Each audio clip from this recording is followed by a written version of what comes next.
Hello everyone, నమస్తే, good morning. Hello. నిన్న నేను ఒక వీడియో చేసినుండి. అదేంటంటే మన దగ్గర ఇక్కడ కన్సల్టెన్సీలు కోర్సులు అది ఇది ఎట్లా ఏం సంగతి, ఐర్లాండ్లో ఏం మాట ముచ్చడ అన్నది. ఆ వీడియో చూసి చాలామంది అన్న మరి నువ్వు నిన్నైతే మన కోర్సుల గురించి కాలేజ్ గురించి చెప్పినావు, మరి గట్లనే ఇటు ఏమైనా పార్ట్ టైం జాబుల సంగతి కానీ లేకపోతే ఏమైనా జాబులు చేసుకోవచ్చా, దొరుకుతాయా లేదా, వారానికి ఎంత ఖర్చు ఉంటుంది లేకపోతే నెలకి ఎంత ఖర్చు ఉంటుంది ఏంది జర అది కూడా చెప్తే మాకు అందరికీ ఈజీ ఉంటుంది కదా అన్న అన్నారు. దానికోసం ఈ వీడియో చేస్తున్నా.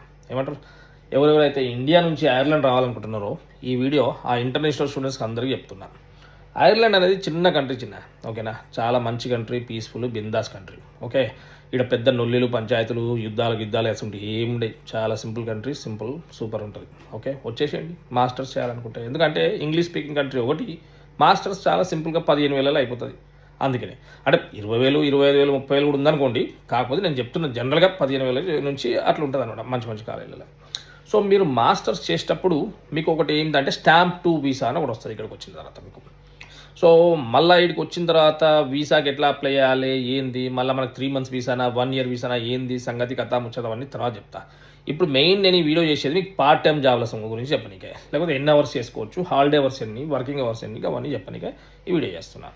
సో బేసిక్గా వచ్చేసి మీరు ఇక్కడికి వచ్చినాక స్టాంప్ 2 వీసా వచ్చినాక మీకు ఇక్కడ ఏమంటుంది పీపీఎస్ నెంబర్ అని ఒకటి ఉంటుంది, దాని తర్వాత బ్యాంక్ అకౌంట్ అని ఒకటి ఉంటుంది.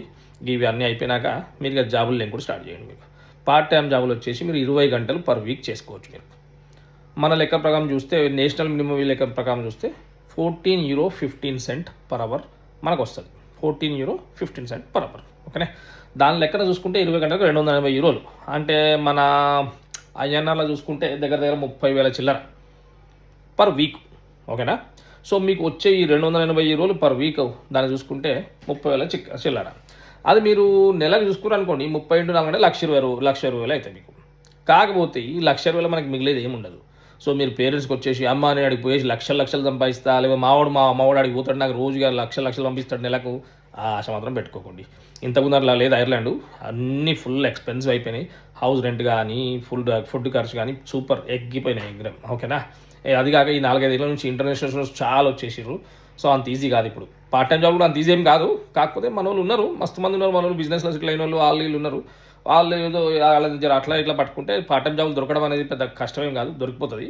దొరికి జాబ్ మంచిగా చేసుకుంటే మీకు 20 నుంచి ఇప్పుడు మనకు హాలిడే టైం అనేది ఉంటుంది ఒకటి. మళ్ళీ ఈ మీరు స్టూడెంట్స్ అనేటోళ్ళు మీరు అఫీషియల్గా 20 గంటలే అలవాడు మీకు. దాని తర్వాత మీకు ఇంకోటి కాలేజీలో హాలిడే బ్రేక్ అని ఒకటి వస్తుంది మీకు. జూన్ జూలై ఆగస్ట్ ఈ 4 నెలలు మీరు ఫుల్ టైం జాబులు చేసుకోవచ్చు. ఫుల్ టైం అంటే 40 గంటలు చేసుకోవచ్చు మీరు. మళ్ళీ ఇంకోటి ఉంటుంది December 15 నుంచి January 15 అదొక బ్రేక్ ఉంటుంది. సో మీకు 2 బ్రేక్లు ఉంటాయి. ఒకటి December 15 నుంచి January 15, మళ్ళీ జూన్ జూలై ఆగస్ట్ సెప్టెంబర్ ఈ 5 నెలలు మీరు ఫుల్ టైం జాబులు చేసుకోవచ్చు. ఫుల్ టైం అంటే 40 గంటలు. ఫుల్ టైం అంటే మళ్ళీ 60-70 గంటలు అనుకోగలరు, అట్లేం లేదు, 40 గంటలు చేసుకోవచ్చు. సో మీకు ఈ 5 నెలలు మీరు ఫుల్ టైం జాబ్ చేస్తారో అప్పుడు మీకు 30,000 వచ్చేది డబుల్ వస్తుంది వారానికి, అంటే 60,000 వస్తుంది.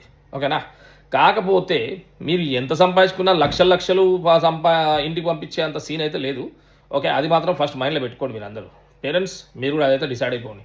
కాకపోతే ఒక గ్యారంటీ ఇస్తా, మీరు ప్రతిసారి అమ్మ నాకు 1,00,000 పంపి, డాడీ నాకు 2,00,000 పంపి అనాల్సిన పని అయితే పడదు. ఎందుకంటే మీకు పార్ట్ టైం జాబ్ చేసుకుంటే మీ ఏమంటారు రూమ్ రెంట్ అని, లేదంటే మీ ఫుడ్ బిల్ అని, మీ బస్ ఛార్జెస్ అప్పుడప్పుడు అవతల పోయి జర ఏమంటారు దాని ఫ్రెండ్స్తో షికార్లు కొట్టడానికి అది అనేది సరిపోతుంది. అది ఓకే, అంటే మీరు ఇండిపెండెంట్గా మీరు బతికేయచ్చు దీంతో, ఇంకోరి మీద డిపెండ్ కావాల్సిన అవసరం లేదు. ఆ తర్వాత ఫుల్ టైం అంటే 40 గంటల జాబ్ ఎప్పుడైతే చేసుకుంటారో అప్పుడు మీకు వచ్చే పైసలతో కొన్ని పైసలు వెనుకకు వేసుకొని మీరు లోన్లు కట్టుకోనికి మనకు వస్తుంది అది. సో ఇది ఇప్పుడు part time full time job గురించి. మళ్ళీ మీరు ఈ పార్ట్ టైం జాబులు చేసేటప్పుడు స్టడీని నెగ్లెక్ట్ చేయకండి. మాస్టర్స్ పక్కా ఫినిష్ చేయండి. మాస్టర్స్ ఫినిష్ చేస్తే మీకు స్టాంప్ 1G అని ఇంకోటి వస్తుంది. సో ఇంతకుముందు ఏం చెప్పినా మీకు స్టాంప్ 2 స్టూడెంట్ వీసా అంటారు దాన్ని. స్టాంప్ 1G అంటే ఏంది, గ్రాడ్యుయేట్ వీసా అనమాట. ఆ టైంలో మీకు 2 ఏళ్ళ టైం ఇస్తుంది గవర్నమెంట్. ఆ 2 ఏళ్ళల్లో మీ మాస్టర్స్ దేంట్లో అవుతుందో దాని మీద మీరు ప్రొఫెషనల్ జాబులు లెంకోవచ్చు. మీరు ఇక ప్రొఫెషనల్ జాబ్ కొట్టిరు అనుకోండి, మీరు ఇక తోపు మీరు మంచి లైఫ్ సెటిల్ అయిపోతుంది. ఎందుకంటే ప్రొఫెషనల్ జాబ్లు 30-35 వచ్చిందనుకో ఇంకేం కావాలి మీకు. సో దాని తర్వాత మళ్ళీ ఇంకోటి స్టాంప్ 4 అని వస్తుంది. ఆ తర్వాత చెప్తా స్టాంప్ 2 ఏంది, 1G ఏంది, స్టాంప్ 4 ఏంది, ఈ పాస్పోర్ట్ ఏంది, ఈ కథ ముచ్చడాన్ని మళ్ళీ ఇంకో వీడియోలు చెప్తా. ఇప్పుడు మీకు బేసిక్గా చెప్పింది పార్ట్ టైం జాబులు 20 hours ఐర్లాండ్లో ఉంటాయి. గంటకి ఎంత €14.15, వారంకి ఎంత 30,000 వస్తాయి, నెలకి ఎంత ₹1,20,000 వస్తుంది. గది చెప్పడానికి చెప్పిన. మళ్ళీ ఇంకో వీడియోలో మిగతా సంగతి అంతా చెప్తా. రైటా, అప్పటిదాకా ఉండం మరి. బాయ్.